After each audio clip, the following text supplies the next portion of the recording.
Hello, greetings everyone here in the library and at home on Zoom. Welcome back to a real live Sybils list. We're so excited to be back in action for this one.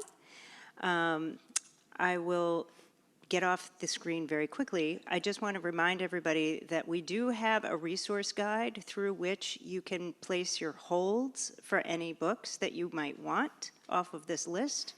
And we have electronic versions and paper versions.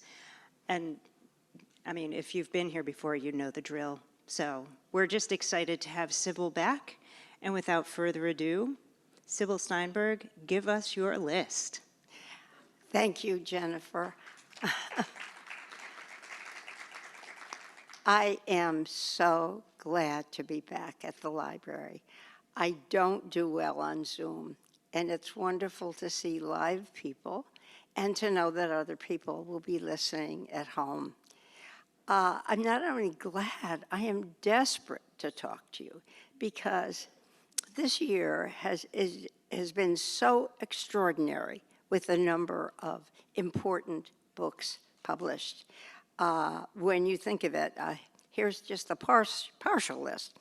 Franzen, Doerr, Towles, Erdrich, Powers, Whitehead, Toybin, Rooney, Groff. I could go on, and I will. But I was so desperate that I determined to be here, even though I had pretty bad laryngitis a couple of days ago. I'm recovered, but my voice is a croak. So please excuse it. I want you to know I brought my own pot of honey, and I have tea, and I have water, and if I take a little break, you will understand.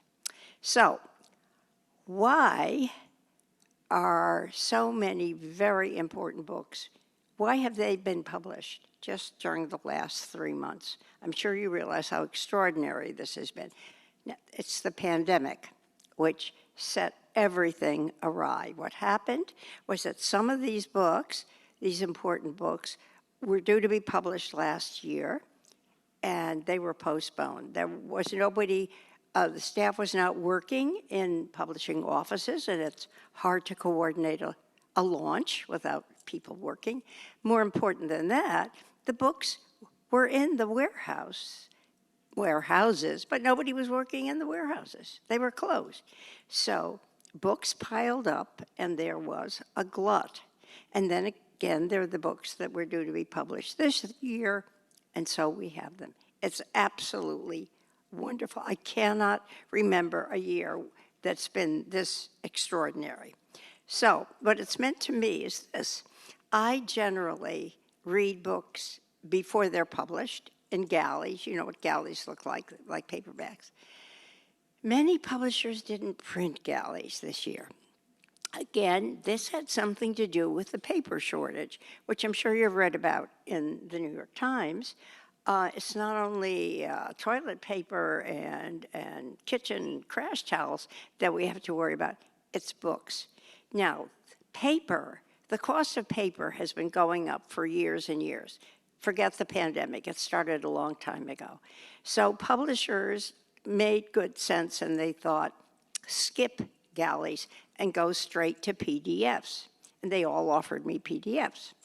I don't want to read a book on the computer or the tablet. It's a punishment, not a pleasure. So I waited, the way all of you have waited, for the hardcovers to come. And I've been on a reading marathon for the last 3 months that has been, it's been a challenge. The only really important book that I haven't read is the Elizabeth Strout. I couldn't get a hold of that, but I have, I think, all the important books. So I should tell you that I've read 53 books since I last spoke here at the library in June. But I knew I couldn't possibly talk about all of them, so I've whittled the list down to around 42. The format is going to be this. I'm going to talk for an hour, or a little over, and then I'm going to take a little break to dip into my honey or have a lozenge. You can all get up, stretch, talk to your neighbors, people at home, whatever.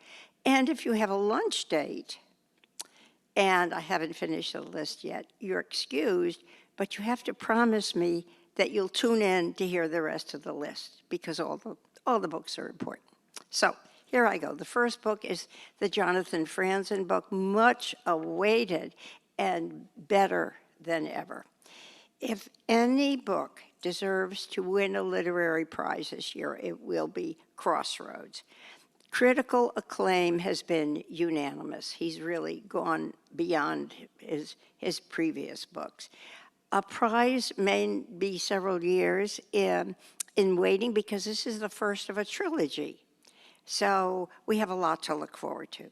So Franzen here, again, is focusing on a Midwestern family. He grew up in St. Louis. These are the people he knows.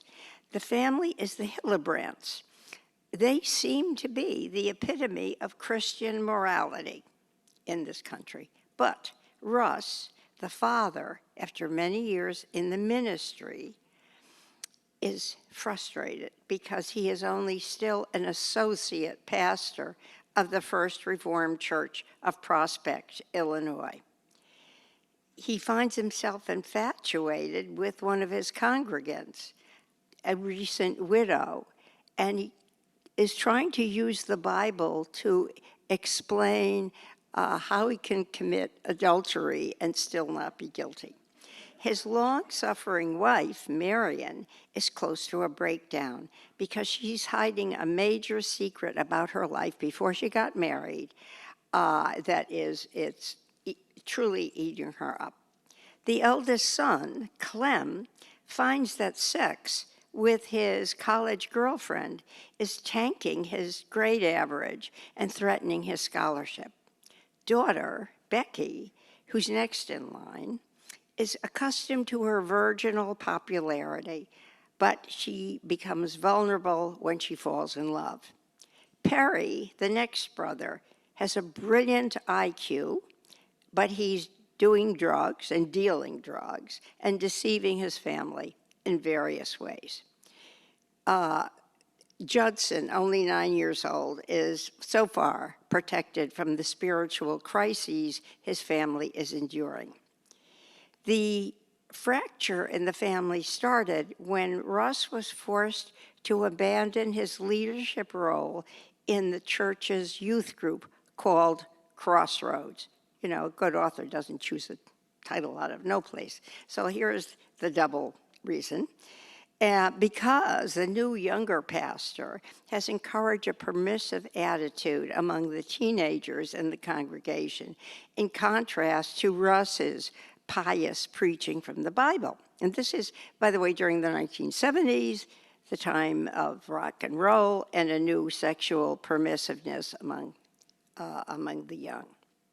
So there are many other really good characters as well, and Franzen brings each one to full dimensionality. While alternating among them, he does go from one to the other in the pages.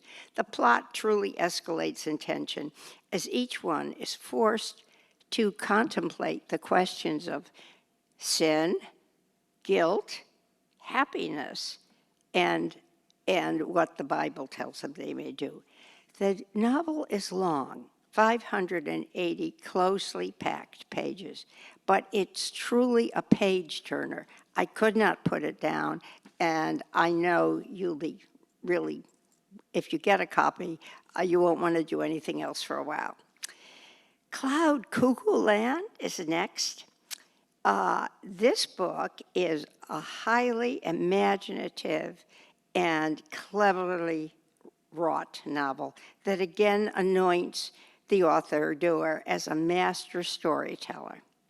While it's not as compulsively readable as All the Light You Cannot See, because that alternated between two characters, and you read about Marie and then you read about the German boy, this novel has many more characters, and it's longer and a little bit not quite as compulsive to read, compelling.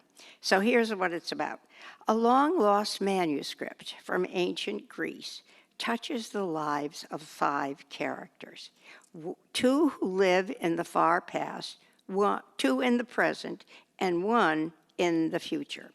The apocryphal volume is called Cloud Cuckoo Land, and it has survived only in fragments, but it's a fable that brings a hopeful message to each of the characters in this book. All of them, by the way, are children, ranging from 13-year-old Anna in Constantinople in 1439, and Omir, a shepherd boy from Bulgaria, also 13 years old, who has been conscripted into the Tsar's army, which is trying to break down the ramparts of Constantinople. Then, in the present day, there is 80-year-old Zeno, but we have read about him as a youth, and it's very important what happened. He's now in the local library, leading a group of fifth graders in a play derived from his translation of Cloud Cuckoo Land. Meanwhile, Seymour, a sweet but alienated teenager who is protesting the destruction of the creatures in our natural wilderness, arrives at the library with a bomb, which he plans to detonate. And going back to the beginning of the book, the first character we meet is 14-year-old Constance in the 22nd century. She is sealed into the spaceship Argos. This novel is replete with classical references, with her parents and 80 other people, on an interstellar mission to a far distant planet, which will take many years.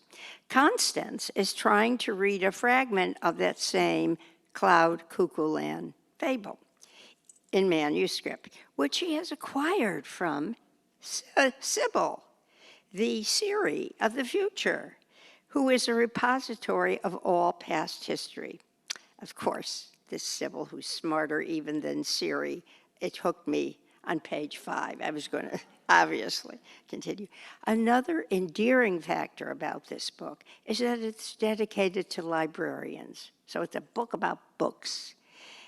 So how does Stower do it? He uses short vignettes, which we all know. We've read All the Light You Cannot See. He flashes back and forth among the protagonists and the magnificently described settings, all leading to an ending that surprised me totally.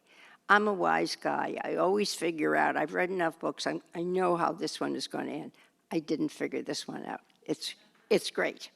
So this book is wonderful, memorable, and it's been nominated for the National Book Award. Harlem Shuffle by Colson Whitehead, a humdinger of a novel with superlative plotting, dialogue, and setting. This novel is the exact opposite of what you've read by Colson Whitehead so far, the opposite of Underground Railroad and the Nickel Boys, in tone and voice and everything. He is so versatile.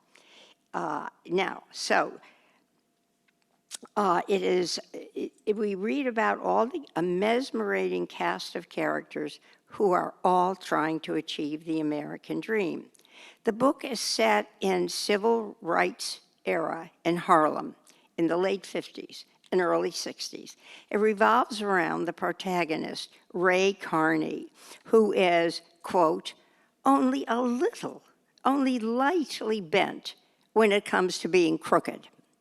Ray has made his way from a very tough childhood as the son of a violent criminal through City College, and now he actually owns a furniture store where sometimes he bends the rules because that's how people in the Black community can get anywhere at all. When his dissolute cousin Freddie draws him into a jewelry heist that goes awry, Ray finds he must put morality completely aside to save his business and to at least get enough money so he can house his family in a decent apartment in Harlem. The verve and the humor of this narrative carry it along on every page. The headlong plot is irresistible. In its own way, it's a sociological document. because Colson creates a picture of a vibrant Harlem in its heyday, full of good regular people, but also full of thieves, safecrackers, cops on the take, prostitutes, fences, black men on the rise who are not averse to stealing if that's the only way they can get ahead. They're all great, every character. Amar Told on the Lincoln Highway. This is a light-hearted and fast-moving caper, a picaresque novel. So in 1954, 18-year-old Emmett Watson, who accidentally killed a hometown bully and was sent to a juvenile reformatory, is granted early release because his father has died and the family farm has been foreclosed. He plans to leave Nebraska as soon as possible with his precocious 8-year-old brother, Billy. They're going to strike out for the new territory. Emmett's old Studebaker is still in the garage with a stash of money hidden in the trunk. But his plans go awry immediately when two friends from the reformatory who have gone AWOL show up at the farm. They are Dutchess, who is a man. He was born in Dutchess County. He's an inveterate swindler. It's in his bones. And Woolley, a slightly slow scion of a wealthy factory. They brazenly steal the Studebaker right out from Emmett to drive to New York, where Woolley is sure his grandfather has hidden a lot of money for him in a cabin in the Adirondacks. So Emmett and adorable Billy must follow the ne'er-do-wells to New York to try to find their friends. Billy is the most adorable character. He's 8, but he's old before his time, with a mind full of arcane information and a calm, guileless faith in the goodness of humanity. So they have no money, so the only way they get to New York is traveling in boxcars, which is dangerous, but also instructive, what they learn on the way. Now, like Cloud Cuckoo Land, this is another book about books. It celebrates the, the power of books. Billy is obsessed with a book called A Compendium of Heroes, Adventurers, and Other Intrepid Travelers. He's also obsessed with geography, so their journey will follow the path of the real Lincoln Highway, which was begun in 1912 as the first transcontinental road across America. I didn't know that, did you? Lincoln Highway, that's where they are. So, Tolles is just a superb storyteller, as we know from A Gentleman in Moscow. He sends the plot hurtling along. Another book you don't want to put down, it's just too much fun. The Magician by Colm Toibin. This not-to-be-missed novel is about the famous German writer Thomas Mann. It's a tour de force. Although it's fiction, it's close to an epic biography, really, and yet it's alive with subtle and sensitive nuances. Thomas Mann was born into a wealthy family in Lübeck, Germany, but their wealth and prestige vanished when his father died, and he was forced to go to Munich. Luckily for him, because that's where his life's adventure started. He fell in love with a gorgeous young man who was from a wealthy Jewish family. But he married the man's sister instead. That was okay. Her name is Katja Pringsheim, and it was a wonderful marriage. They had 6 children. He wrote his astonishing debut novel, Buddenbrooks, when he was only 26 years old, beginning his international fame and leading to the Nobel Prize in Literature in 1929. The facts of his life are undergirt with Tobin's imaginative insights into Mann's sexual inclination. They were clearly homosexual. You pretty much know this if you read his books, despite the warmth and durability of his marriage, probably because Katya accommodated his various attractions during their whole lives together. So, Tobin explores the inspirations for Mann's famous novels, and at the same time, he's writing about the turbulent years in which Hitler grew to power. Mann's initial reluctance to renounce Hitler was to haunt him later. He despised Hitler, but he was afraid that if he left Germany too soon, his books wouldn't be sold. You can't say that was very good of him. But they were eventually expelled from Germany, and he and his family spent the rest of their lives in exile, moving among Italy, France, Switzerland, and the United States. For a long time, Mann was the most famous German in the world, just next to Albert Einstein. If you were asked to bring up two famous Germans, it would have been Einstein and it would have been Thomas Mann. To the point where, when they came to America, he and Katya were invited to a private dinner with the Roosevelts. That did not keep the FBI from harassing him later when he wanted to do a speech in East Germany.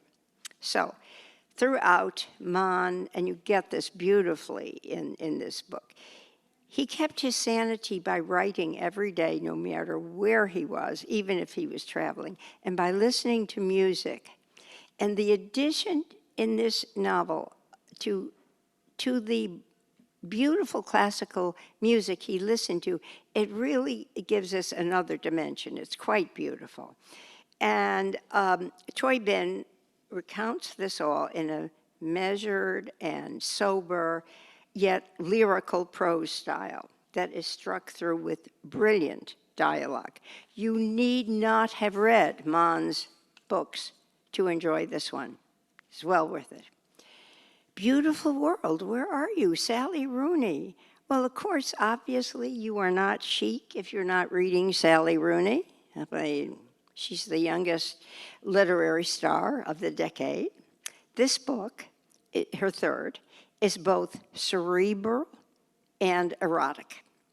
It's mainly an epistolary novel, epistolary philosophical discussion between two best friends. Alice has had a nervous breakdown, trying to deal with her fame as a young millennial novelist. Well, you know, Sally Rooney's writing about herself. And her friend, her best friend, Eileen, works as an editorial assistant to a literary magazine in Dublin. Alice she's retreated to a house in the countryside in Ireland. So, they're both about to turn 30. They're still searching for their true identity and love. At the outset, Alice meets a working class man on Tinder.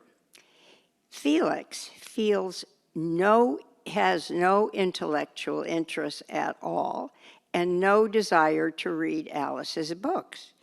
She doesn't care. She feels a strong sexual attraction and she continues to see him. Eileen is in love with Simon, an Oxford-educated man she has known from childhood, but she feels she is nowhere near his intellectual ability, and she is afraid to tell him that she's in love with him. So the two women share in these long, long emails, which makes up the narrative of the novel. They share their ideas about ambition, death, politics, class, Christianity, mental health, and these emails are very, very long. Every now and then, Rooney shifts the perspective to the men, Franz and Simon, and this allows some very spirited and clever and humorous dialogue. The scenes between both sets of lovers are intensely detailed and very erotic. So it sets up a dichotomy, of course, between the body and the mind that gives the novel its acute impact. Rooney's powerful intellect lifts her narrative from the contradictions of quotidian life into essential questions of human existence. So if you read this book, you can be au courant in any cocktail party where there is literary chit-chat.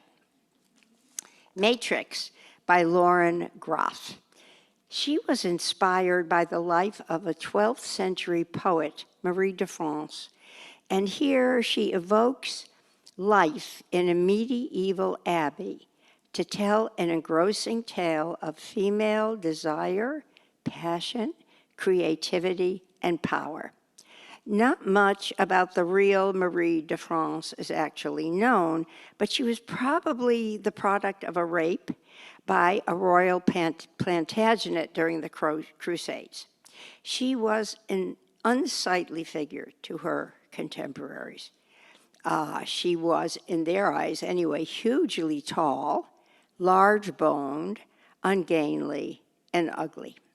At age 17, in 1158, Marie was sent by Queen Eleanor of Aquitaine to oversee an impoverished abbey in the north of England.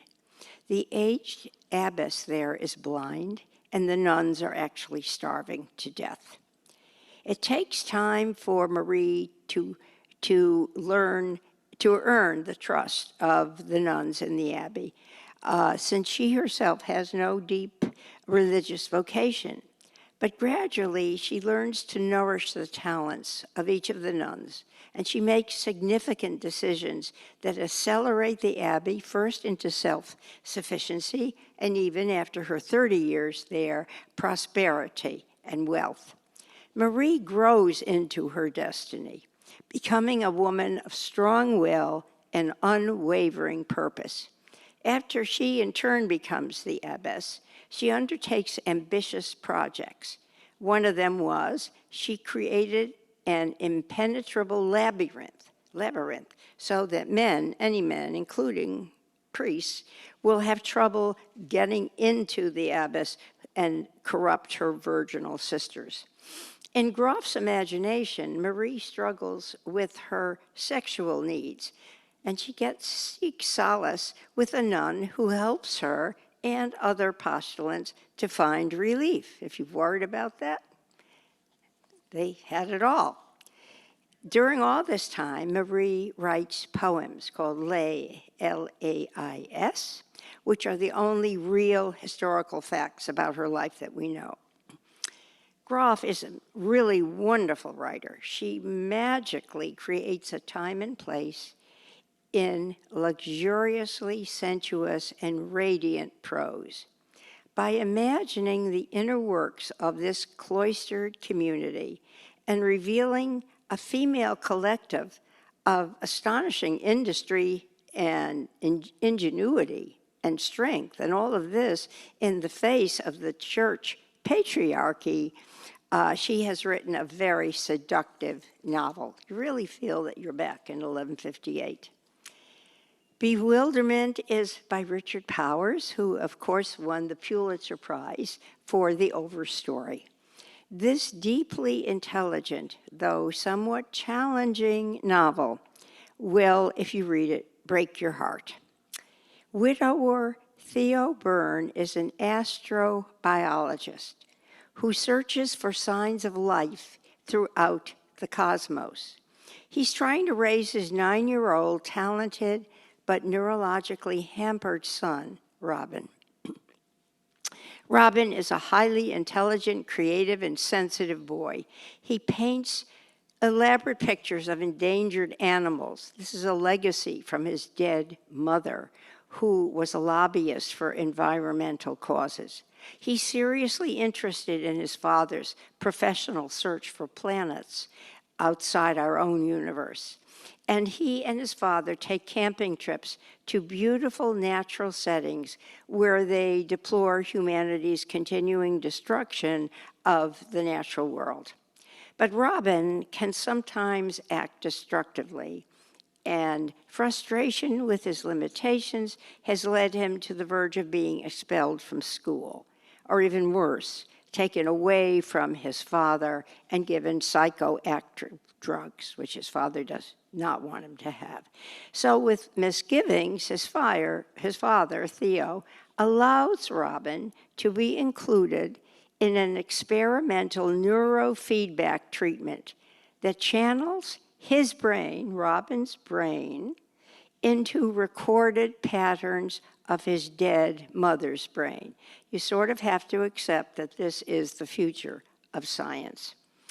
And the transformation is stunning.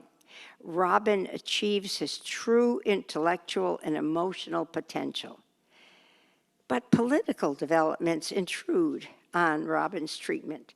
A president who doesn't believe in science and a compliant Congress call a halt to the experimental program. And you can imagine. Robin is such an endearing character. I read each thing about him several times. I was amazed to find out that Powers, the author, does not have children. I don't know how he has been able to write such a lovely little boy. In a note in the afterword, the author says he credits his inspiration to the classic story, Flowers for Algernon, remember, which he read in 6th grade and which has stayed with him forever. He also notes in his afterword that the word bewilder means to perplex or confuse, but in its origin, it also means to head back into wildness. So there's an interesting double meaning here. And he quotes Thoreau, who says, "In wildness is the preservation of the world." So this is a wonderful message about this beautiful, imperiled planet that we live on. The sentence by Louise Erdrich.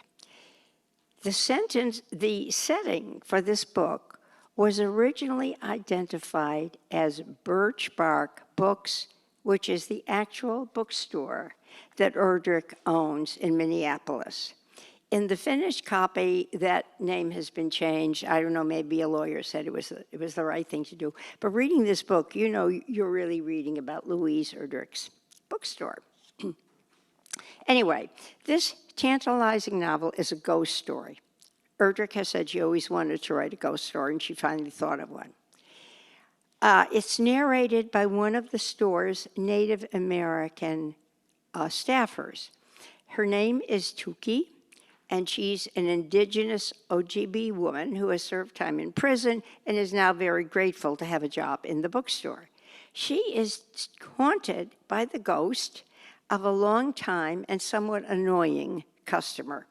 The dead woman, Flora, came from a wealthy white family, but she was obsessed by the desire to acquire a Native American background, no matter how she could do it. After her death, she seems to have become an invasive spirit in the bookstore in order to tell Tuki something important. The message that she wants to convey may be contained in a book that Flora was reading the night that she died. When Tuki reads it, she becomes very upset as well. The narrative takes place during 1 year, November 2019, which is All Souls Day, to November 2020, in which all the characters and the other staffers in this bookstore are all indigenous people from various tribes. All the employees who are, of course, dealing with issues in their private lives come to work every day. Louise closes the store, and Louise Erdrich is herself a character in this novel. She closes the store, but the employees come to work to fill orders from loyal customers. And you gather from this book that her customers never stopped ordering and reading books. And the characters also join the protests against police brutality following the George Floyd tragedy. This is a very timely book. So it's fascinating to read about the daily functioning of an independent bookstore, both how books are displayed and behind the scenes in the office where drastic decisions sometimes must be made. There are plentiful references to the books that the characters love. This takes place throughout the narrative. And, in fact, this book is a feast for those of us who are avid readers because it ends with 3 pages of totally biased, this is her quote, totally biased list of Erdrich's favorite books. So you read the books and you discover the books that Louise Erdrich would recommend to you if you were in her bookstore. Fight Night is by the Canadian author Miriam Chose. Now, I'm pronouncing her name wrong. I knew what it was when I recommended her previous book, but I've forgotten. So we just have to call her Toes until it comes back to me.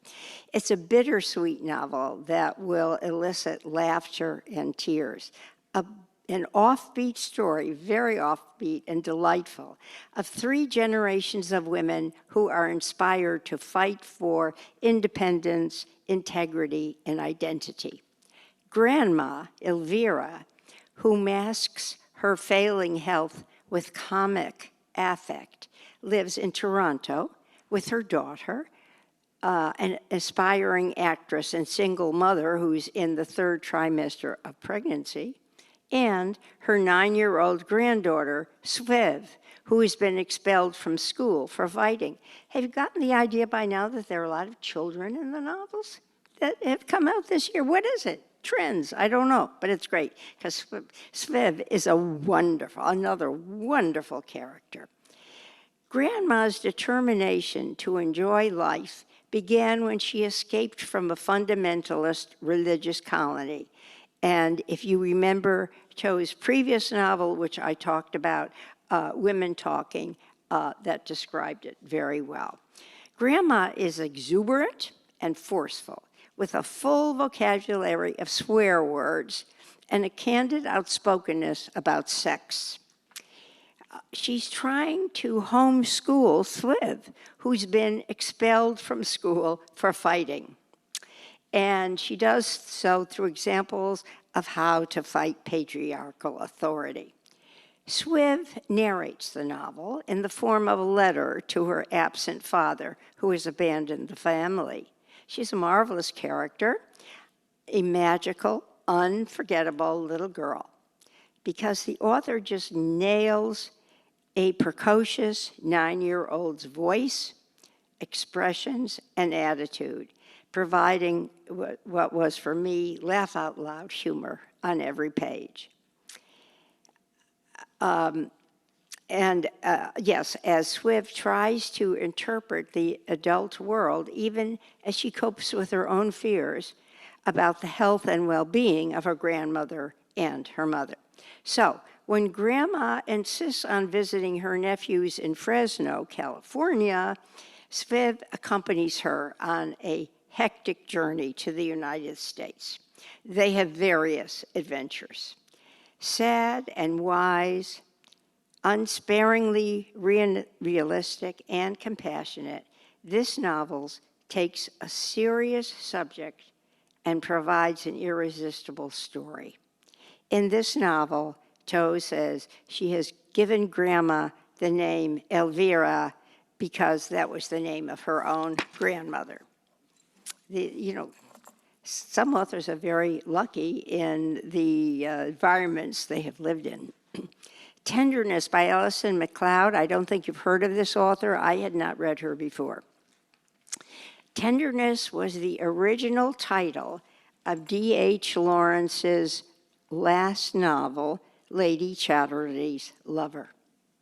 So on one level, this book by this British author is a magnificent reimagining of D.H. Lawrence's life, especially the years starting in 1915, when his marriage to Frida had turned sour, and he met Rosalind Baines, who was the inspiration for Lady Chatterley.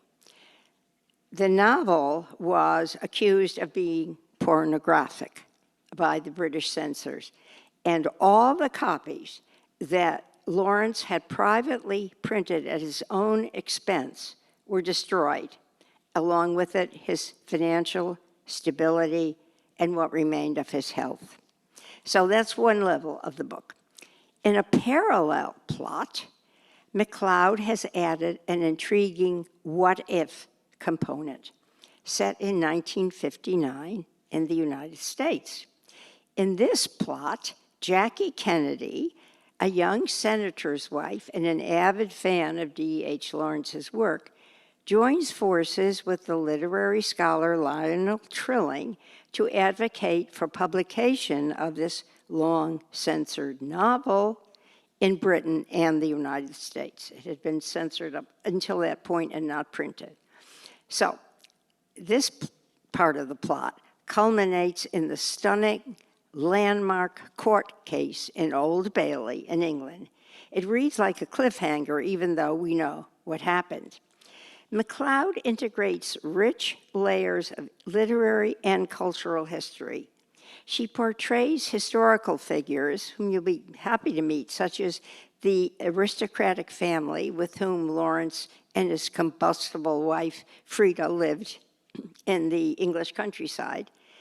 But she also evokes FBI Director J. Edgar Hoover, who, for his own reasons, his own evil reasons, tried to influence the verdict in the British trial. Something else I didn't know until now.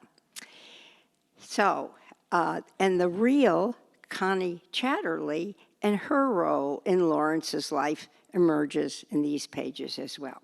So, in this book, MacLeod captures much of the cultural sweep of the 20th century, from strict morality and censorship to sensuality and freedom. True, if you look at the sweep of years that way. She depicts Lawrence's supporters and opponents with equal insight and sympathy, and she integrates the two strands of the story into a fascinating literary novel. I found out that coincidentally, there is a new biography of D.H. Lawrence, which I haven't had a chance to read, but it always fascinates me when somehow there are trends in publishing, sort of the zeitgeist, that make different people interested in the same topic. The Love Songs of W.E.B. Dubois by a Black poet, a woman known for her poetry and celebrated for her poetry, Honorée Fanonne Jeffers. So, the accomplishment of this ambitious novel are twofold. First, it is grounded in the story of an upper middle class Black family that values education as well as heritage. It's also interspersed, it goes back and forth, with family portraits going back 2 centuries when the ancestors arrived here in bondage. W.E.B. Du Bois, as you know, was one of the most important Black intellectuals of the late 19th and early 20th centuries. And the narrator's family is the embodiment of what Du Bois called, quote, the talented 10th, the outstanding Blacks who he felt would bring honor to his race. So, the author uses quotes from Du Bois to introduce the various sections of the book. She calls these quotes love songs because they were, for the Black people of the time, hopeful suggestions about what their lives could be. So the narrator is called Ailey, as in after Ailey, Per Garfield. She's the youngest of 3 sisters. And this book recounts her coming of age in a very close and loving family that nevertheless has a secret sadness. Her mother is an accomplished teacher, her father is an emergency room physician, and they have aspirations, of course, for their 3 daughters. While Ailey's middle sister has graduated from Yale and is in medical school at Harvard, the eldest sister causes heartbreak when she becomes addicted to drugs. So then the narrative goes back and forth to the fictional town in Georgia called Chickasetta, where the Black maternal ancestors live. And this part of the book is so rich with interesting lives. For one thing, Ailey is aware of the color discrimination among the Blacks themselves,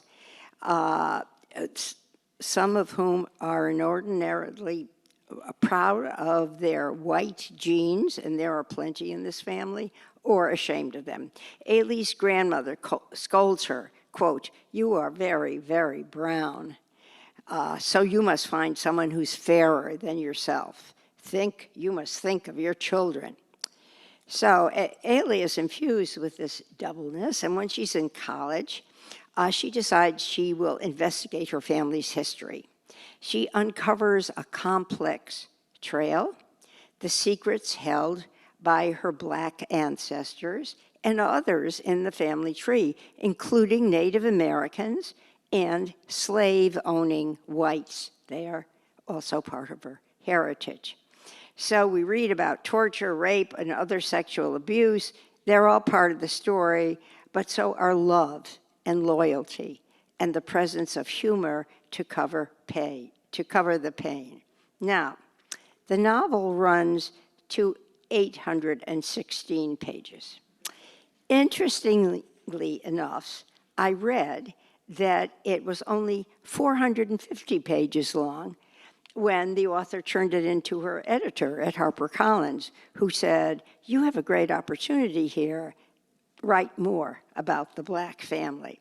So it has been expanded. I think it runs too long. There were several sections that went on too long, but who cares? It's an important book. It is an illuminating picture of Black lives throughout our history as they still face formidable barriers. This book is also a National Book Award nominee, and it's been an Oprah Book Club pick. The Sweetness of Water, this is another Black author. This is an excellent debut. The author is only 29 years old. It's a sweeping story set in rural Georgia during the years right after the Civil War. It offers a more generous and kind picture of post-Civil War South than we have been accustomed to. And as such, it has come in for some criticism, for some people saying the South was never this good. But both sides of the story are told here. Both bereavement and emancipation are the underlying issues in the suspenseful plot that intertwines depictions of sibling love and sexual love with events that tear apart a family and a community. When a farmer named George Walker encounters 2 newly freed slaves hiding on his property, his reaction is surprising. He treats them with respect, and he hires them to plant a crop of peanuts on his land. In a way that resembles of Mice and Men, these brothers are, one of them, variously, Landry, is a huge but gentle man who has been driven mute by the vicious punishments of his former owner. And his brother, Prentice, cares for him and spins plans for them to travel north for a better life. George, the farmer, and his wife are celebrating the fact that their son, Caleb, who was reported dead and they've already mourned him, has returned home. Miraculously, he's not dead.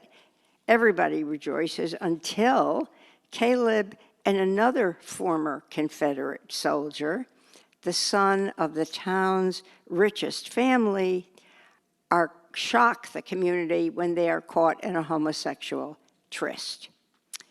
Now, the community of Old Ox is already seething with resentment over the freed status of blacks, and the leaders cannot abide George's determination to help Prentice and Landry.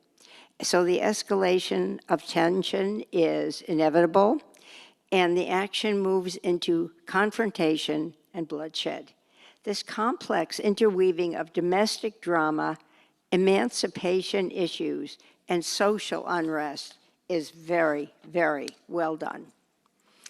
After Parties, you may have heard of this book because there have been many stories about it in the newspaper and in magazines.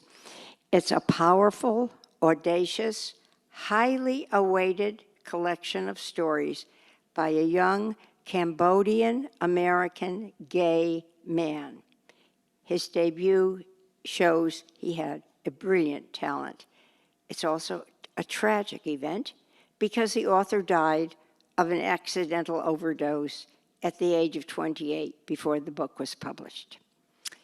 The characters in these stories, the intertwining stories actually, are much like the author himself. They are the sons and daughters of Cambodian refugees who survived the Khmer Rouge genocide and have come to America. All of them still feel like outsiders in American culture. And the youngsters, the next generations in these stories also feel guilty when they fall short of their parents' expectations for them. The language in these stories is vernacular, studded with Khmer vocabulary, and explicit descriptions of homosexual sex. The stories are, however, witty, complex, and at the same time deeply soulful. They're not easy to read because they use the authentic expletives of daily conversation. You can count the number of the F words on every page, but that makes them authentic. All are set in California, in a poor immigrant community where the parents toil at several jobs to finance their offspring's college tuition, while the youths themselves are doing drugs, slacking off, and questioning their futures. They're very aware of life's paradoxes. The author's talent and the pre-publication buzz before he died inspired the publishers to gamble on a 100,000 copy first printing, which is very rare for a debut book. Certainly not what is typically done. And if you read the article in the Times that was titled, "A Life Cut Short, but His Stories Endure," about this book. Actually, he had almost finished a novel, and the publisher is going to bring that out next year. This next book, Real Estate, a living autobiography, some booksellers stock this in fiction, and in some bookstores, it's in memoir, because this is really strange, a different kind of writing. It's the third volume in an extraordinary trilogy of what the British author Levy calls her living autobiographical novels, in which she chronicles the events and emotions of a woman's life.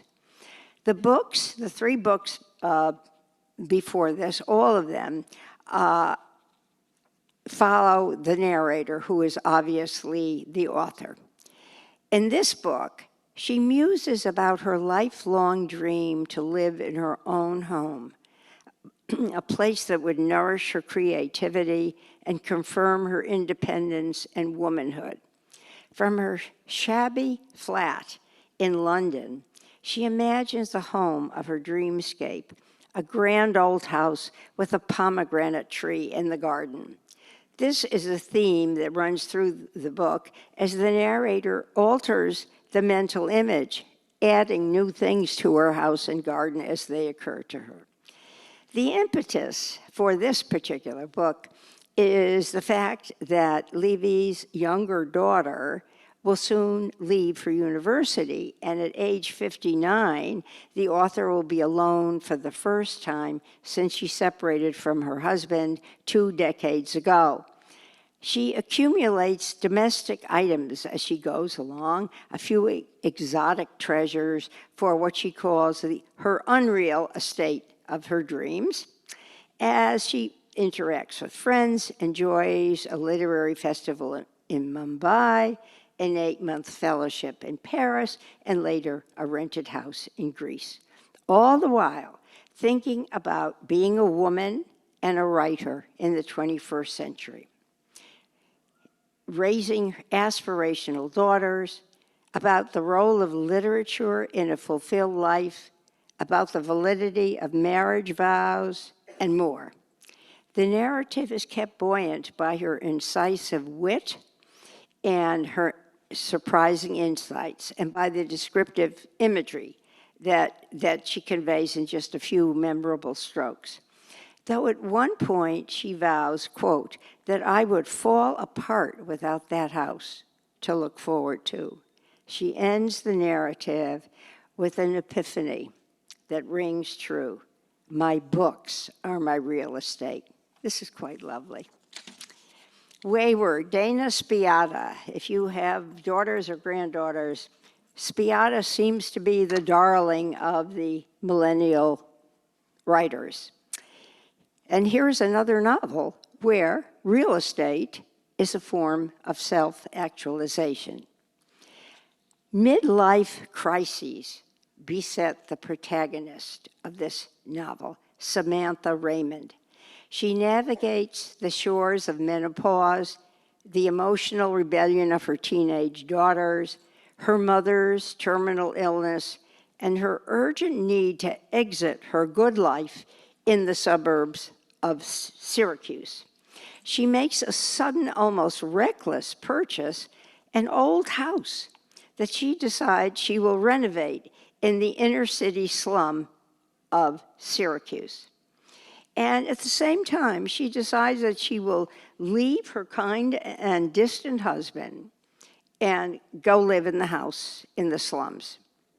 So, Sam is a woman in search of the source of her rage against current political and social devastation, the evidences of climate change, and her own aging body.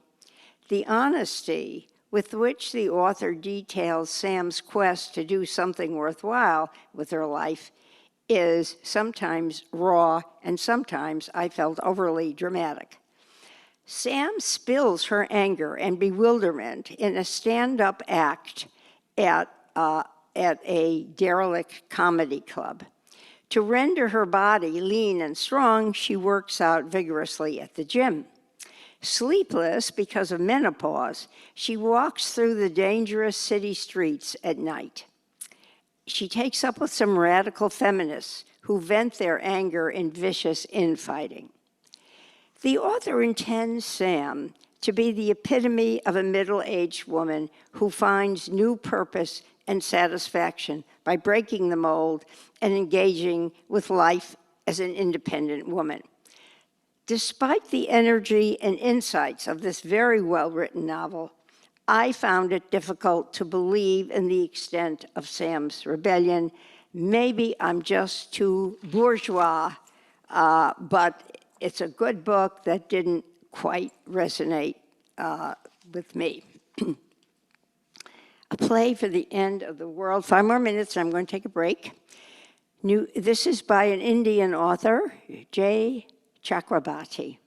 New York in India in the 1970s, and seminal scenes in Warsaw in 1942 are the settings for this deeply felt and beautifully written debut novel. Jarek is 9 years old, living in the Warsaw Ghetto orphanage, run by the famous Janusz Korczak. You probably, as you're all readers, you probably read that wonderful book about him, The King of the Jews. Anyway, Jarek is chosen to act the role of a terminally ill boy in a play that the orphans are putting on before they will be sent to Treblinka. Korczak, the leader of the orphanage, who will valiantly remain with his charges as they are sent to the camp, has chosen this imaginatively nourishing play by the Indian writer Rabindranath Tagore. Here again, guys, I'm not sure I'm pronouncing it right, but to prepare the children for the horrors that they will soon undergo. In a miraculous escape, Jarek survives the deportation to Treblinka in the cattle cars, but he will never talk about his experience until in 1972, he falls in love with a woman he meets in Manhattan, Lucy. Their love story is the foundation of the novel. It is interrupted when Jarek flies to Calcutta to retrieve the remains of his best friend, Misha, who is the only other survivor of the orphanage. Misha was in India to produce that same Tagore play in a small community of Bangladeshi refugees. Jarek is swept up in the production while ignoring the danger posed by the Indian government, who are trying to lid down the production. Lucy arrives to tell Jarek that she is pregnant, confronting him with a moral dilemma. I hope this book gets the reviews and the attention it deserves. I think it is just out. Morningside Heights by Joshua Henkin. This is a tender, tough, touching story of a marriage and a family united by love and loss. Spence Robin is a brilliant Shakespeare scholar at Columbia, the youngest professor ever to achieve tenure. And he's gone on to win many academic prizes, including MacArthur Genius Grant. His wife, Prue, had dropped out of graduate school when they married, and they embark on a typical life in Manhattan. This is a setting so precisely and evocatively detailed that it's almost another character in the novel. There are the streets. You've been there, you've walked down them. It's marvelously done. They have a daughter, and then they're joined at difficult intervals by Arlo, Spence's son from his first marriage. Then it becomes obvious that Spence, at age 57, is suffering from early onset Alzheimer's. At first, he refuses to acknowledge the situation. His slow, heartbreaking decline, in which Prue is aided by a gutsy Jamaican caretaker, is sensitively portrayed. Throughout the novel, Henkin, who's a very good writer, uses a light touch, wry humor, and an extraordinary gift for character portrayal to make this a novel that resonates with deep feeling. I read it in one sitting. I found it impossible to leave these ordinary but memorable characters. One more book set in New York, then we're all going to take a little break. It's called The Great Mistake by Jonathan Lee. In 1903, Andrew Haswell Green, the man then called the father of Greater New York, was murdered in broad daylight on Park Avenue.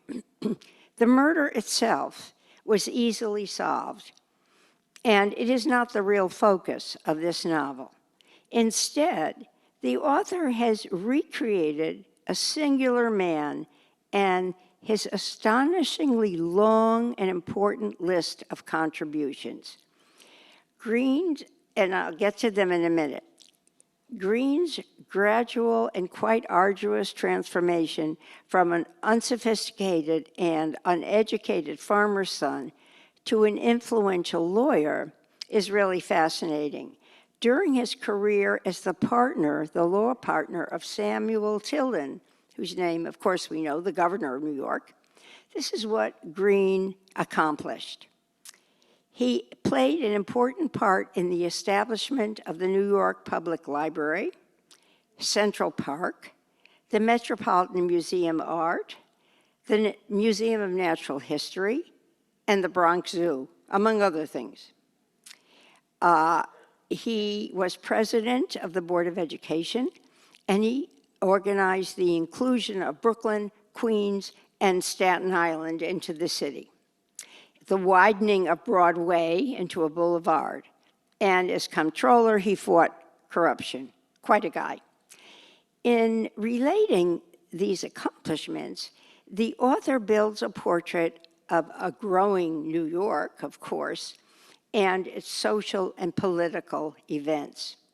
Green was a lifelong bachelor, and he may have concealed a secret, which Lee takes as a central point here, that Green and Tilden were both homosexual, but dared not declare their love or consummate their sexual longing.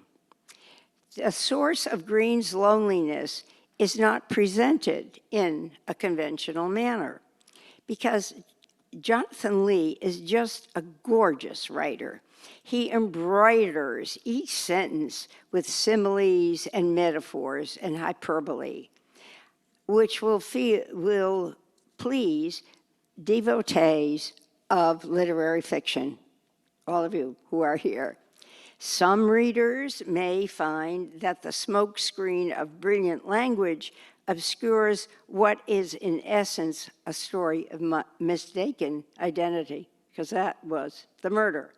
The insane man that he could shoot Green and end a life of public service is almost beside the point in illuminating this portrait of a time and place in New York's history.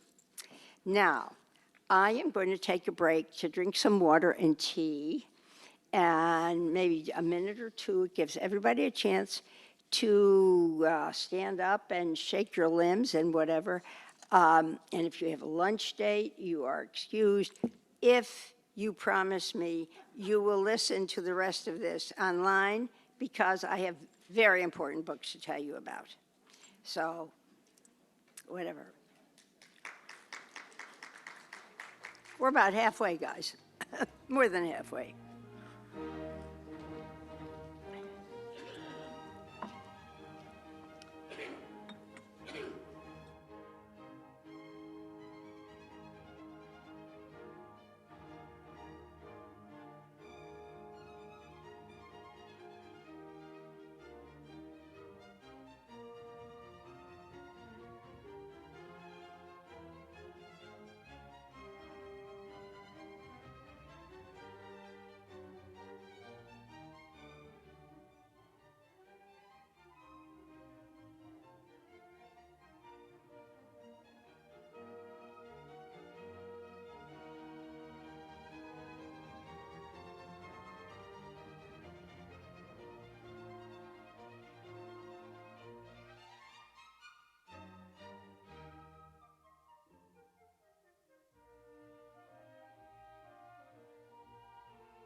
Yes?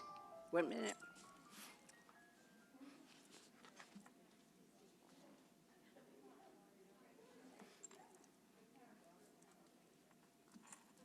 Yes. Okay, here I go again. I don't think so. I'm on microphone again. This book, Lorna Mott Comes Home, is by Diane Johnson. And I confess a conflict of interest, I guess, because sometime during the 1990s, when my husband and I were visiting in Paris, Diane Johnson, who is the author of Le Mariage and Le Divorce, invited us to a party in her elegant Paris apartment. It was fabulous. But that's, of course, not the only reason I love her books. In this witty and perceptive comedy of manners, a middle-aged art historian leaves her philandering French husband, he's her second husband, and returns to her native San Francisco. Lorna Mott is plunged into crisis when she arrives there. Her 3 adult children are all in trouble one way or another, plus her grandchildren, plus her former husband. She encounters a melange of money problems and divorce and love trysts and real estate and career dramas. She finds that her native city and its social mores are much changed in the financially crashed 2000s, and that her determination to resume her halted career as an art lecturer is not going to fly. Her eldest son has absconded from his hedge fund and his marriage and is living somewhere in Asia. Her daughter is adrift and close to penury after a divorce. The youngest son and his pregnant wife are living on the edge of poverty in a rundown and dangerous section of the city. And her first husband's beautiful and adored daughter is pregnant after just one sexual encounter. Busy book. Clever, sometimes absurd, but tenderly astute. This novel is a provocative look at the way we live now, full of keen observations about both American and French culture. In the country of others, this book got wide coverage and for good effect. A young French woman from Alsace named Matilda marries a Moroccan soldier, Amin, who is serving in the French army in World War II. She moves with him after the war back to Morocco, to a dry, rocky piece of land outside of Meknes, where he tries to plant a farm, and she raises their children, and she tries to adapt to an alien culture. So this is the domestic story of a marriage, but is also a social portrait, because the author recreates the mood of nationalism and racial tension in Morocco during the years when the French colonial rule was being challenged and there was rebellion-stoked violence. The very fact of a mixed race family and the 2 children it produced was scandalous. So Matilda is based on the author's own grandmother,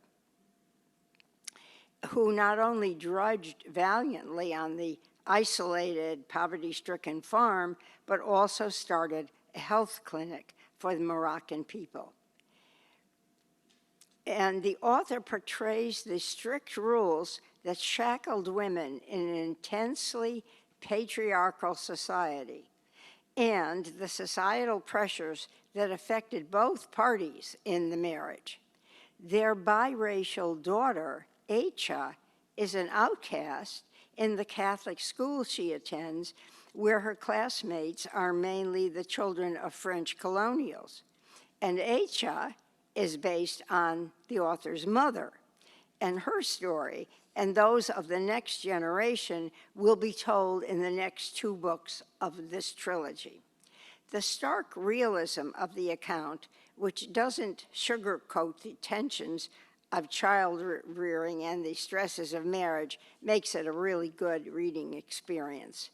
The next few books are about people alienated from society in one way or another. The author of Things We Lost to the Water is Vietnamese. The mother and her two sons, whose difficult lives are lyrically presented in this elegiac novel, are refugees from Vietnam. Their terrible experience as boat people floating in the Asian waters is reflected in their new life in watery New Orleans. This is a novel about loss and longing, about the definition of home, about the need to belong to society. The mother, Hoang, begins their journey in 1978 with the hope and conviction that her husband, Kang, will soon follow. His inexplicable decision not to join his family in the boat is a source of great pain and grief for Hoang, even as she tries to raise her sons with a constant admonition about how their father would have felt and acted. Tuan, the elder son, finds acceptance in a local gang of thugs. Bin, born posthumously here in America, discovers he is homosexual. He changes his name to Ben, becomes a brilliant scholar like the father he never knew, and exiles himself from his mother and brother. Throughout the decades that this novel covers, the characters slowly find acceptance of their lives in this new land. The city itself is a character here, and this is a quote. "The water in New Orleans acted differently. Out on the shores of Vietnam, the water had been violent, but here the water didn't move. It stayed still, lazy. However, when a hurricane arrives, the water does become an enemy, and in the end, it brings the family together in a new mode of survival." The next novel is by an Indian writer, Sanjana Satyan. It's a witty comedy of manners built around several families of Indian immigrants living in Atlanta who push their offspring toward Ivy League colleges and professional careers. The author satirizes the dilemma of children who are straddling two cultures, wondering what does it mean to be both an Indian and an American. Neil Narayan is a high school student afraid he can't achieve the academic excellence that would satisfy his parents' ambitions. He yearns for Anita Dayal, a super smart student who lives across the street in the small enclave of Indian families. Then he discovers that Anita's mother is stealing gold jewelry and practicing alchemy. She mixes gold and lemonade. Really, this is outrageous, but it just veers into the surreal. She mixes gold and lemonade and concocts a drug that infuses the person who drinks it with steely ambition and, of course, acceptances in Ivy League colleges. The narrator then skips a decade, moving to the Bay Area in California, where Neil is now a poor grad student in history at Berkeley, doing a lot of drugs. Anita is also in the area, having dropped out of a Silicon Valley dream team. Neil hopes that she'll return his love, while together they plot a jewelry heist. You can figure why they need the gold jewelry. So the author cleverly portrays the character's social and cultural milieu, and she's compassionate about the anxiety that fuels their often unsavory behavior in pursuit of their parents' American dream. So the actress Mindy Kaling, whatever, has bought this book for a TV series. A Calling for Charlie Barnes. God, I love this book. It's a funny heartbreaking novel, a portrait of a flawed man and his crumbling attempts to achieve the American dream. It explores a contemporary family full of stepmothers, foster children, and abandoned spouses. Charlie Barnes bought into the American dream early on, fantasizing about the day that one of his crazy business schemes, variously a clown franchise, a flying toupee, a weed killer, whatever, would blossom into a big deal. Instead, he has gone from job to job and wife to wife. He marries 5 times. He's been wandering place to place and seeing his children only sporadically. When the novel opens, he's awaiting confirmation of his self-diagnosis of pancreatic cancer, and at the same time discovering a new threat to his livelihood because the stock market is plummeting. Things seem bleak, but then Charlie is given a second chance. He doesn't have pancreatic cancer after all, and he continues his ramshackle life in a narrative that brims with comic brio, shadowed, of course, by existential dread. Charlie's son, Jake Barnes, where have you heard that name? It's a clear nod to the hero of The Sun Also Rises. Jake narrates his father's escapades. Between the nonstop events that catapult Charlie on his lifetime quest, Ferris suggests the parallels between Charlie's journey and the national malaise during Trump years. Ferris is the author's own father, had pancreatic cancer, but he survived 7 years after his diagnosis, almost unknown. It gave, of course, Ferris the idea for this novel, which took him 7 years to write. It's a good break, it's fun.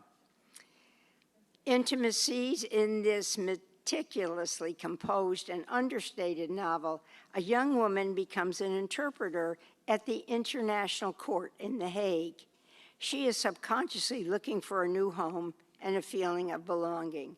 I don't know why everybody is writing about feeling alienated, but if we need to sum up our culture these days, I think that's it.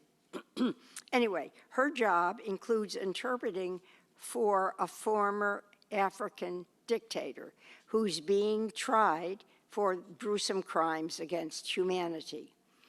This involves grueling hours and an intimacy with him, a forced closeness. They're in the same room all this time, in the same room, that repels her.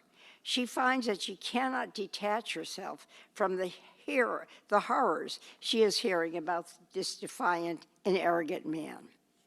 And she's especially dismayed when it seems that he has enough power to escape punishment. She is also feeling alienated and disoriented because the married man with whom she's fallen in love seems to have abandoned her as well. There again was an intimacy that she craved that seems to have been gone. And she illuminates the various intimacies that can occur even without a person's desire or permission. Now, the previous novels by this very good novelist all ended bleakly. I was surprised and delighted to find out that this one concludes on an optimistic note, which was quite a nice surprise. Joyce Carol Oates, I cannot do a list without Joyce Carol Oates, which means I'm choosing 1 book out of probably a dozen she has written in a year. This novel is a wild ride through a woman's fear about losing her seriously ill husband, her terror as his condition becomes terminal, and her despair when he does die. The book is as fevered and breathless as illness itself. The husband, Gerald McManus, is a renowned Harvard professor who comes to an academic institute in the Southwest, sounds like Santa Fe, to work on a book in progress. His wife, Michaela, is 37, 9 years his junior. She's devoted to him, dependent on him. She endures his dominating personality and his tendency to fall into rages. When he becomes ill, she is frustrated by the dilatory care by his unfeeling physician. And as his body, Jared's body, begins to break down with multiple maladies, she finds it impossible to believe or accept his death. When it finally comes, she falls into the delirium of a nervous breakdown and spirals out of control. So, I'm talking about this book because Joyce Carol Oates is in class by herself in evoking this kind of emotional landscape. She leaves the ending ambiguous, but the reader, you and me, will be relieved, I think, in any case. More Than I Love My Life, another one I simply could not skip, I had to talk about, is by the Israeli writer David Grossman. It's a very unusual novel, and it packs a huge moral question. It's the story of 3 generations of women who pay a tragic emotional price for an idealistic political decision in the past.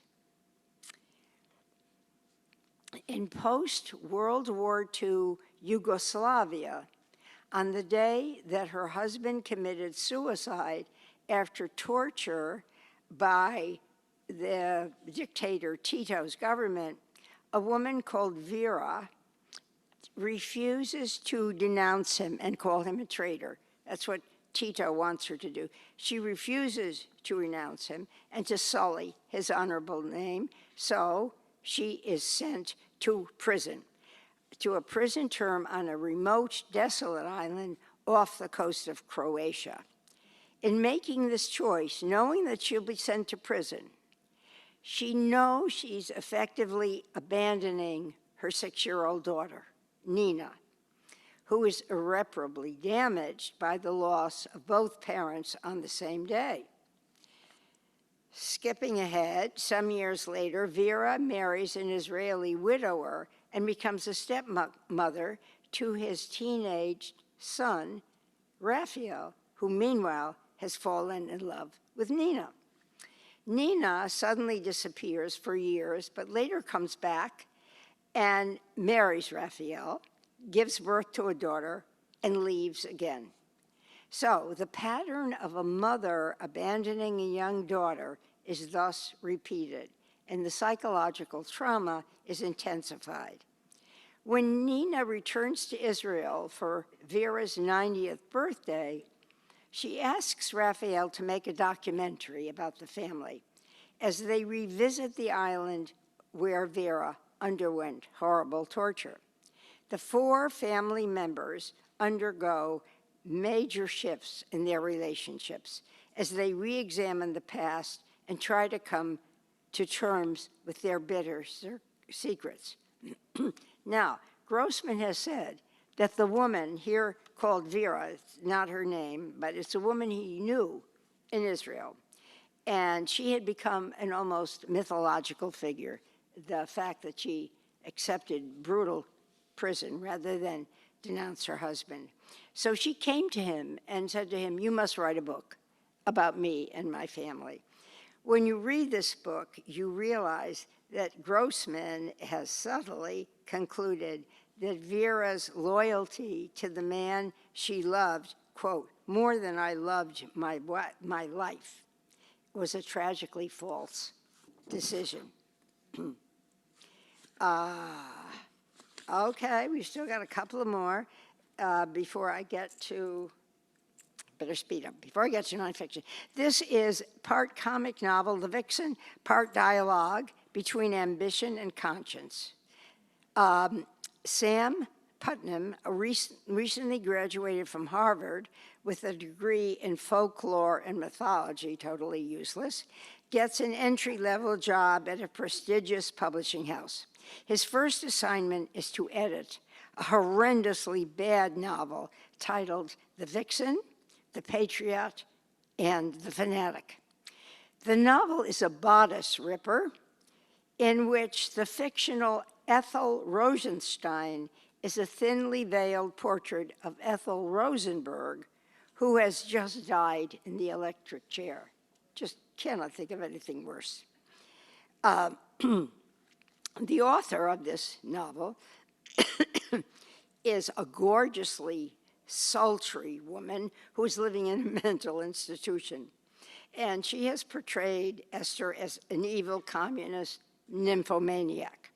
So Sam, poor Sam, is just horrified about working on a novel like this. It's augmented by his private dilemma because despite his waspy name, Putnam, Sam is Jewish, and his mother was a schoolmate of Ethel Rosenberg. And of course, mourns her death. So the plot goes around so quickly as Sam is seduced by Anya, even while trying to edit this salacious novel. But meanwhile, he's bewildered by the strange behavior of the philandering publisher, the patrician publisher of his house. I thought of Farrar, Straus, and Giroux, who seems to be hiding a secret. And that's where the CIA comes in. So, despite the satirical plot, this novel does pose a timeless dilemma, how to balance ambition and conscience.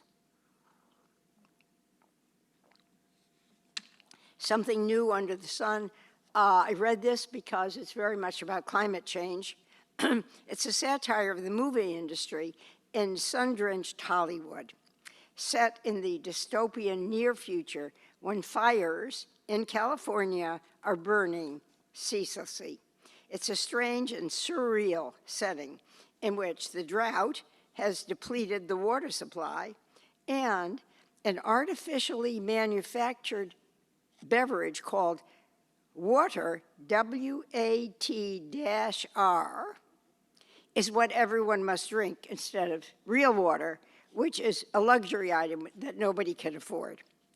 So Patrick, a mid-list writer in his 40s, has left his emotionally fragile wife and his precocious daughter in the East, where he joins the staff of a movie being adapted from one of his novels. Very exciting, till he gets there and he discovers he has been demeaned to the rank of production assistant, which is a job generally given to young wannabes. And basically, he just becomes a chauffeur for the movie star, Cassidy Carter, and with and from whom he observes the luxurious excesses of the Hollywood elite.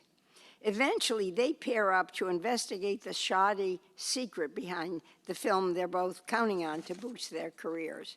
The writing here is low-key and detached, but this is a horror story on many levels: psychological, environmental, and familial. The menace feels real. Quote, "Somewhere beyond view, the brush is burning in the bright daylight, orange scraps of flame dulled by the sunlight." And sadly, this is very believable. Everyone knows your mother is a witch. Well, Rivka Galchen is a Russian immigrant here. She writes fiction and nonfiction. She's one of my very favorite writers. This book is set in 1618. The widowed mother of the real-life brilliant astronomer Johannes Kepler is accused of being a witch. From this true historical event, the author spins a novel that reads like a beguiling fable, one that is rich in character portrayal and the historical era in which it is set. Katharina Kepler is an outspoken, argumentative, judgmental, and opinionated woman in her 80s. Somewhat of a busybody, she concocts herbal remedies that she offers and often presses on her neighbors in her small German village. She's also feared because of her sharp intelligence and caustic tongue. So when a jealous woman accuses her of witchcraft, she laughs off the situation. Eventually, though, she's called before the local magistrate, who hears bizarre complaints of the people who have accused her of witchcraft. They suddenly realize that Katerina was probably the source of a drink that tasted bad, a sudden pain in a leg, or a sick cow. The crescendo of hearsay and superstitious stories forces Katharina to abandon her beloved home and to flee to her son Johanna's house in Linz. So, Galchen plays out the drama with brilliant insight about how mob mentality can suddenly arise to condemn a person who seems a bit eccentric. Katharina, in all her oddity and stubbornness, becomes a tragic figure who is imprisoned in dreadful circumstances, but she does fight for eventual acquittal. So, as an elderly woman whose life is destroyed by misogyny and social paranoia, she is easy to identify and sympathize with. This novel is a sleeper. It's one of my favorites. I chose this next novel by Atticus Lish because I think you probably heard of his father. His father was Gordon Lish, who was either the bad boy of publishing or its brilliant facilitator. Gordon Lish was the ruthless editor who removed half of the words in the sentences that Raymond Carter wrote in his short stories, creating strong sentiments, pro and con, about this interference and editorial enhancement. So, in a way, of course, we know about his son is coming from a very strong and opinionated father. The war in the title, The War for Gloria, is a psychological battle between a son who devotedly cares for his terminally ill mother, as is true in his life, and his abusive father, a true sociopath. Gloria has been Corey's single mother since his birth in a working-class suburb of Boston. She was diagnosed with ALS when he was in high school. She gets in touch with his absent father, Leonard, hoping he'll assume some of the burden that has fallen on Corey. Instead, Leonard, who's a pretentious autodidact who pretends to have a prestigious college degree, becomes an albatross around Corey's neck. Trying to protect his mother and himself from Leonard's violent behavior, Corey becomes addicted to martial arts, and scenes of his training and fights in the boxing ring are described in close detail, and I skipped some of them. I just hate reading about blood on the page. Corey discovers that he really has to leave high school and become a construction worker in order to earn money to take care of his mother. As her condition becomes worse, this is a faithful rendering of her life, Corey's desperation leads him to foolish acts. So this book is both heartwarming, of a son's devotion to his mother, and heartbreaking in many respects. It's also like a tour of prosperous Boston and the blue-collared suburbs where Corey and his mother live. When all is said, this is a book I missed, and it was recommended to me by friends, and I'm glad to pass it on. An Irish octogenarian reviews his life, working through stages of guilt, regret, and loss as he progresses through a memorable night. Maurice Hannigan has survived a poverty-stricken boyhood marked by the death of his beloved older brother, torturous days as he struggled at school, later he finds that he has dyslexia, and brutal mistreatment by the town's large landowners, the Dollard family.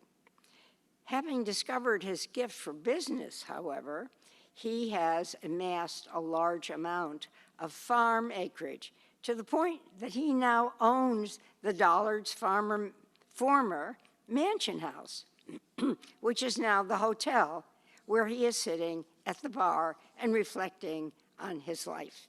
And he drinks toasts to the 5 more important people in his life. His thoughts linger on his beloved wife, whose death occurred 2 years ago to the day, to his son, to whom he never could show his pride and appreciation, and 3 other significant characters. The evening culminates in the hotel's bridal suite, in which he had never fulfilled his promise to share with his wife for an anniversary celebration, which he has booked for what he intends to be his last night on earth. His wonderful Irish narrative voice is spellbinding. Books by Irish writers are the best. And the author sustains the melancholy tone without slipping into saccharine sentimentality. Now, originally, I had planned to list 2 new novels by 2 other heavy hitters that I had looked forward to so tremendously. They were Ha Jin's novel, A Song Everlasting, and Rachel Cusk's novel, Second Place, and I was disappointed with both of them, and I decided you had plenty of other books to read. Now, we reach nonfiction, which is, we all know, shorter. Correspondent. Its subtitle is 6 Women Writers on the Front Lines of World War II. It's an assiduously researched, highly informative, and compulsively readable historical narrative that has special relevance to Westporters. The eponymous women covered in this book were Sigrid Schultz, Helen Kirkpatrick, Martha Gellhorn, we know her as Hemingway's wife, Virginia Coles, Claire Hollingworth, and Lee Miller. It is the first of these, Sigrid Schultz, who lived quietly in Westport after retiring from her brilliant career, who is being celebrated in an exhibit in the Westport Historical Society next month. So, I have to confess that I broke the rules in this one. I read it on a PDF. It was the only way I could get it because it's not out till next month. It was worth reading that way because it's fascinating. So the story of Sigrid Schultz's life is amazing. She was born in Chicago but grew up in Paris, the daughter of a well-connected portrait painter, and she learned many languages and social skills moving around with her family. Now, there's a spoiler alert about this book. There is a controversy since the time that it has been published because the author claims that Sigrid's mother descended from a Jewish family in Norway. Her name does seem to assume that. And this claim is under dispute. If true, it would have made Sigrid's career reporting inside Germany as the bureau chief of the Chicago Tribune even more dangerous than it was. She was a brilliant reporter and added to these skills an adamant courage and commitment to reporting the truth under extremely dangerous conditions. Her dispatches from Germany warning of a Nazi coup were prescient, but they were ignored. She worked her sources brilliantly. She cultivated Hermann Goering as a source as long as she could. And when the regime threatened to deport her, she invented an alias. She called herself John Dixon and filed dispatches under that name from Paris. She was extremely brilliant about getting the word out. She was trailed by the Gestapo. Here we go, ladies. A little more tea.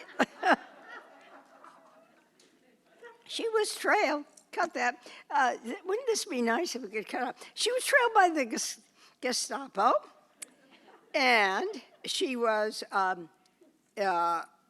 forced to leave. She spent 1.5 years back in the United States lecturing about the rise of Nazism until she finally made it back to Europe.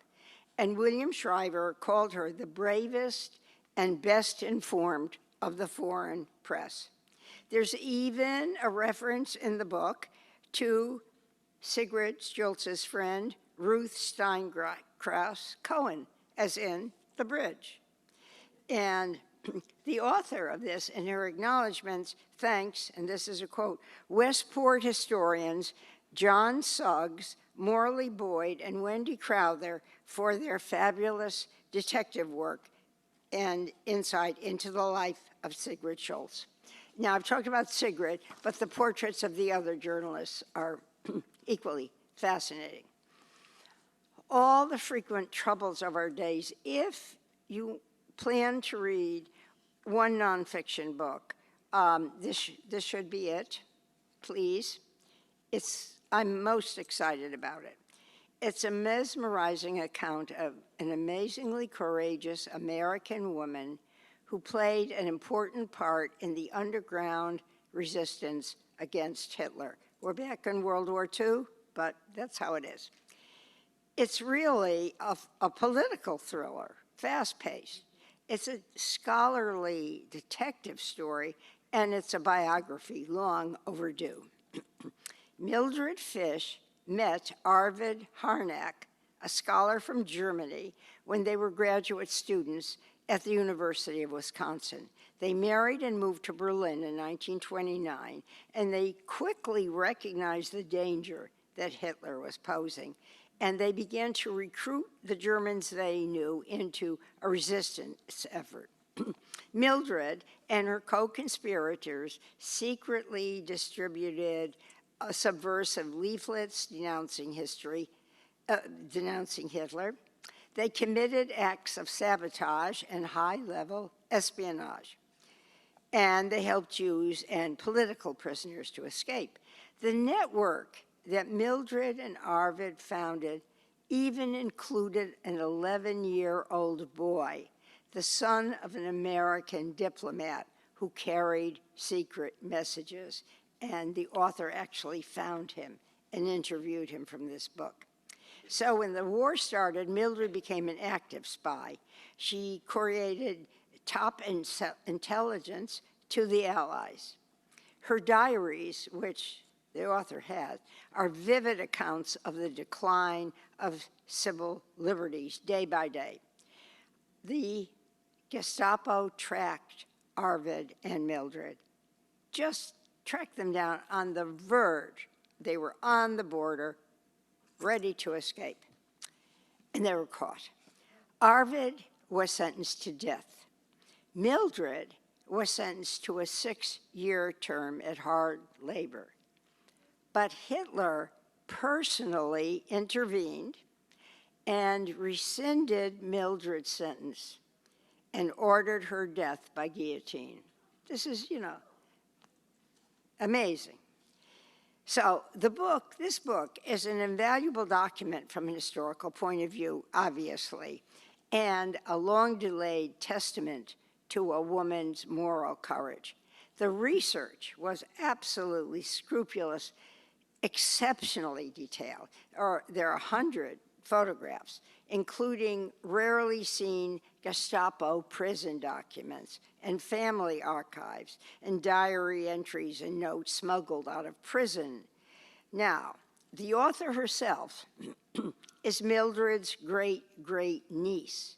She was given a trunk full of documents by her grandmother and determined to write this book.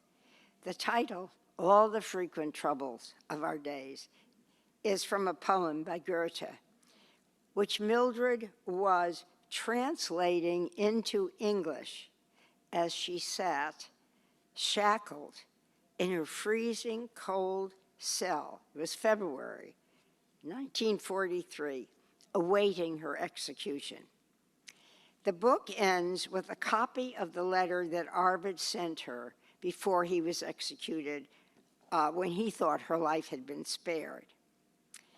And according to a piece in the New York Times about this book, it got marvelous reviews everywhere, and it started to sell out.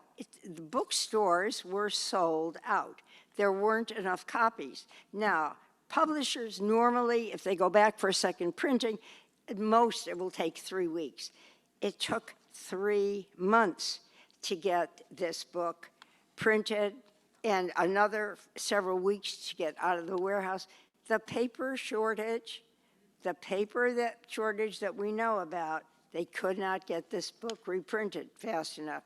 So a second printing is out there. You should be able to get it. The library now has it as well. And it's an amazing experience. Another book I'm high on, The Family Row, An American Story.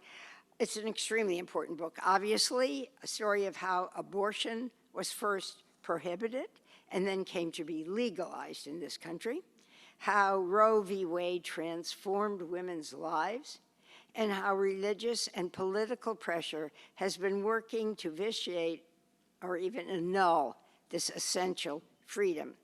The author presents the battle between pro-choice and anti-abortion in terms of the original plaintiff, Norma McCorvey, the woman whose sordid life encompassed both sides of the debate.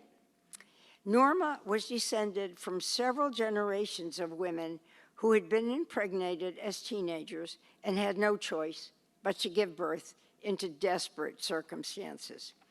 He also describes the lives of the 2 babies that Norma gave up for adoption before she tried to abort her third baby, her third child, the so-called Roe baby. This woman had no idea of her parentage or even that she had half-sisters until she was identified of that in 2011. So Norma herself wrote 2 autobiographies, because she was motivated by money, and they are full of lies. The first one describing her fight for abortion, the second one describing her decision to join the anti-abortion camp.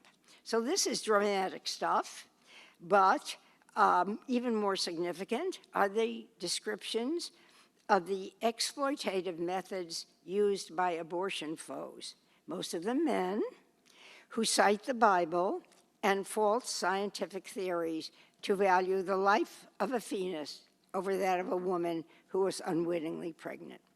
It took the author 11 years to research every historical fact in this book and to interview the dozens of people on both sides of the debate.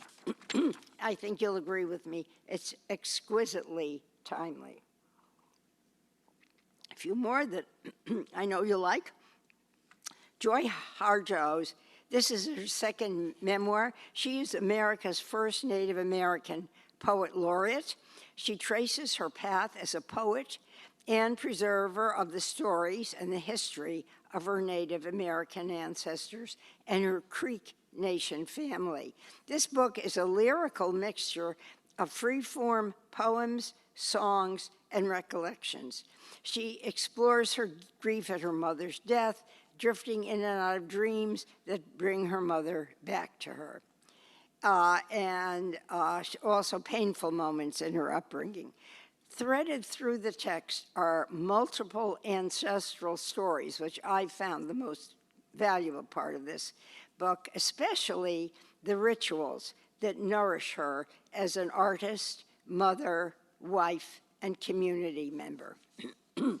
These precious days, Ann Patchett, we all love Ann Patchett, these are essays. It's a captivating collection. They run the gamut from Patchett's appreciation of her 3 fathers, 1 biological, 2 step, you may have read this in the New Yorker, to the importance of knitting, to a tribute to Eudora Welty, to reminiscence of her youthful visit to Paris, to tidbits about the bookstore she owns in Nashville, good old authors who own bookstores, to the artists who created the jacket covers of her 8 novels. And all of these essays are written with her signature verve and sense of humor. Surprises abound.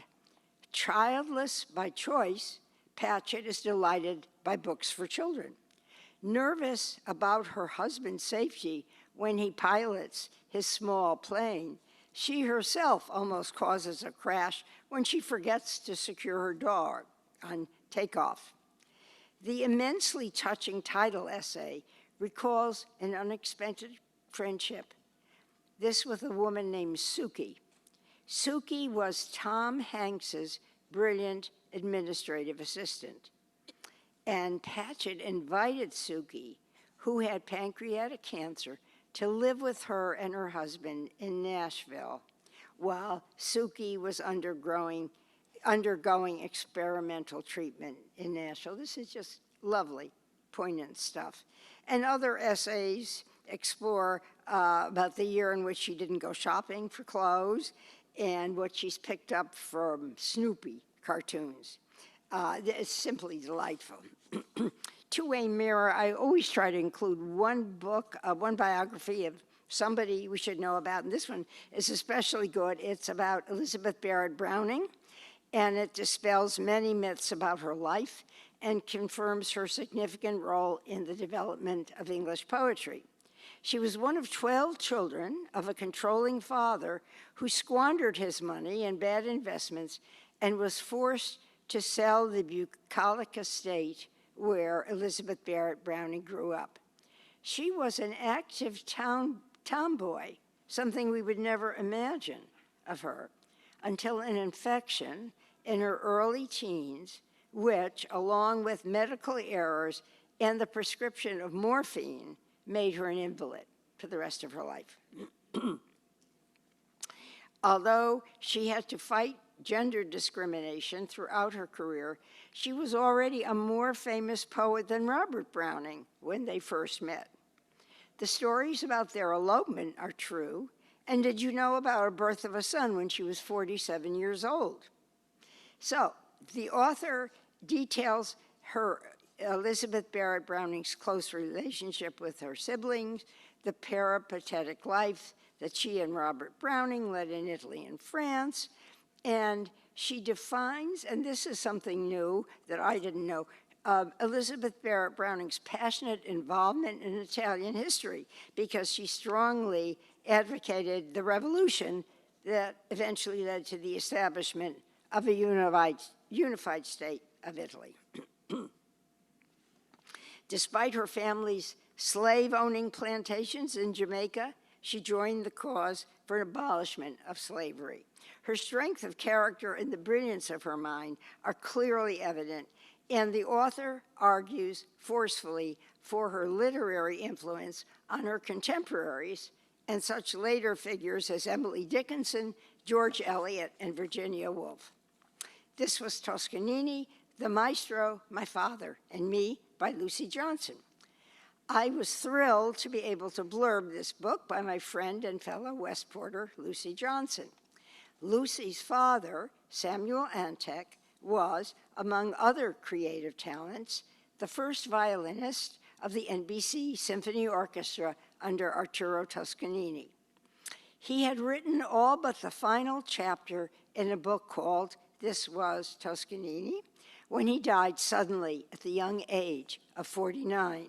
His book was published posthumously to critical acclaim, but it had gone out of print by the time it was mentioned in a piece in the New Yorker about 2 years ago.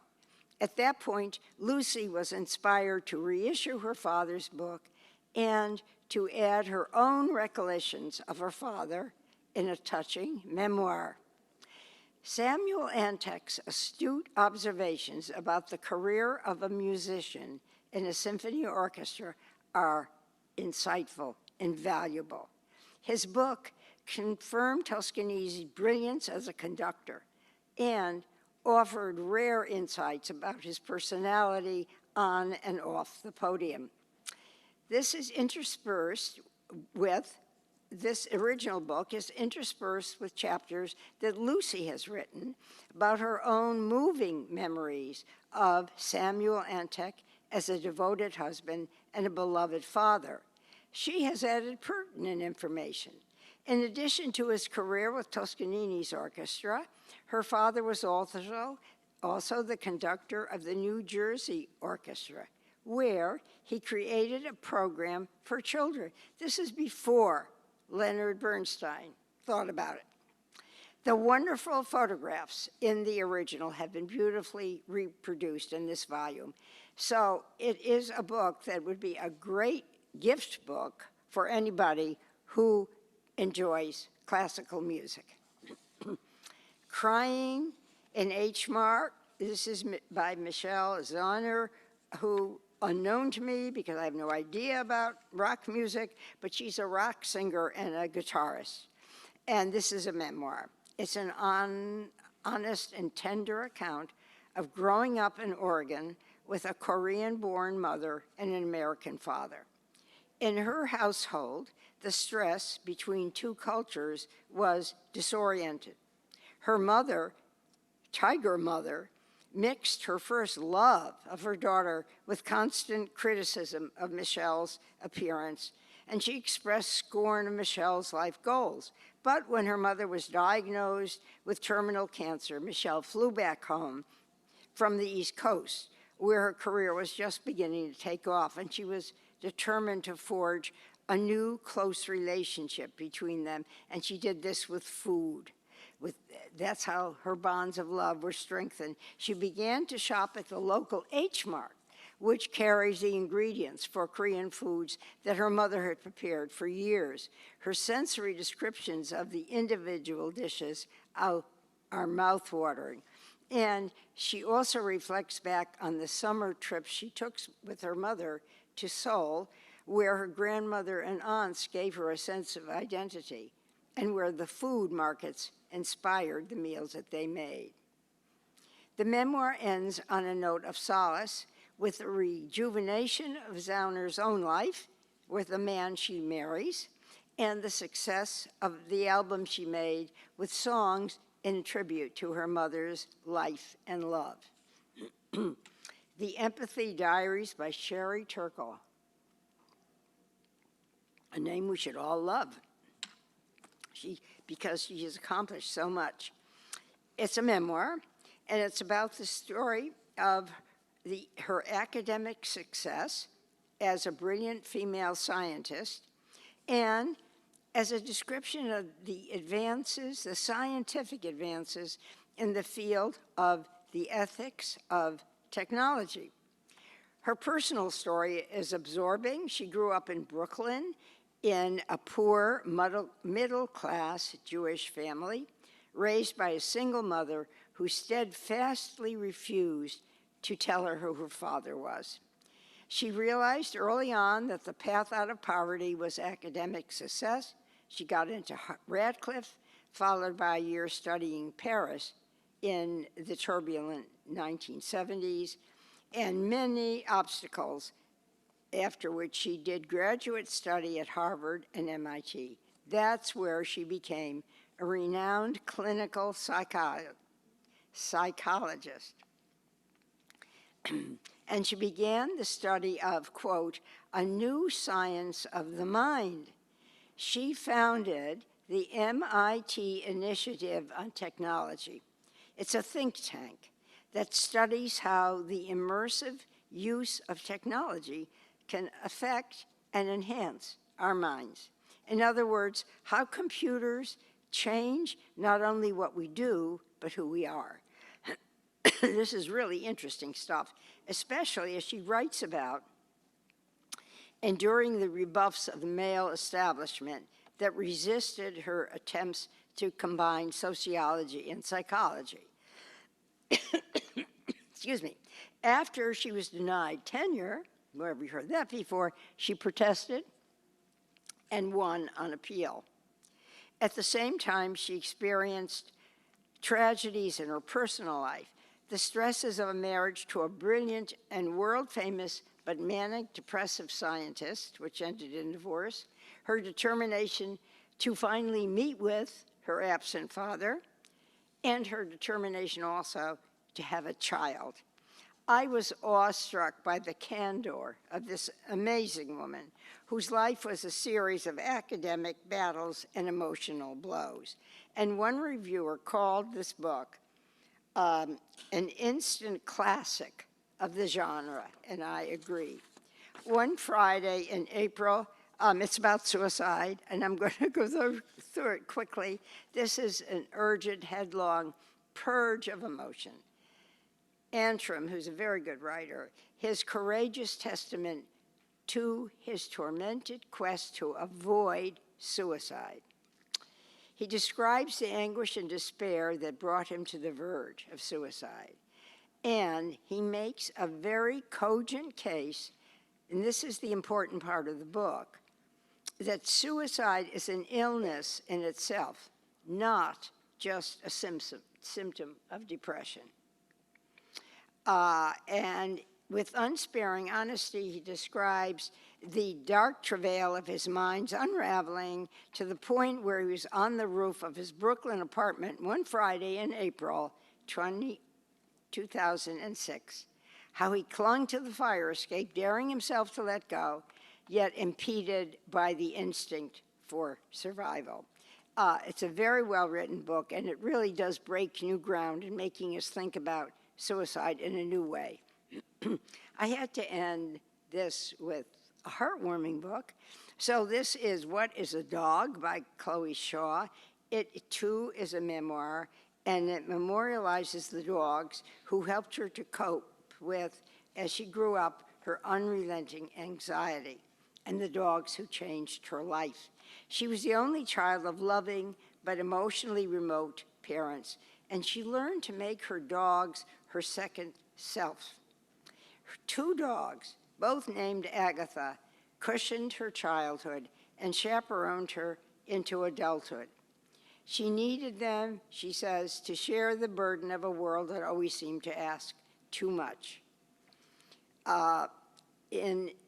She married, had two children, and yet in spite of being loved and cherished, she felt an aching emptiness she could not fathom.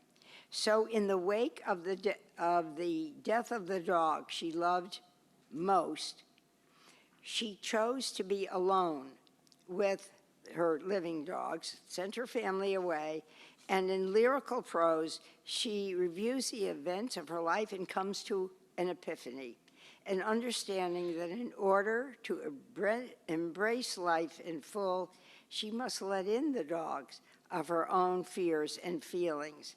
So I am not a dog lover, but I found this book immensely intelligent and satisfying. I thank those of you who chose to sit this out.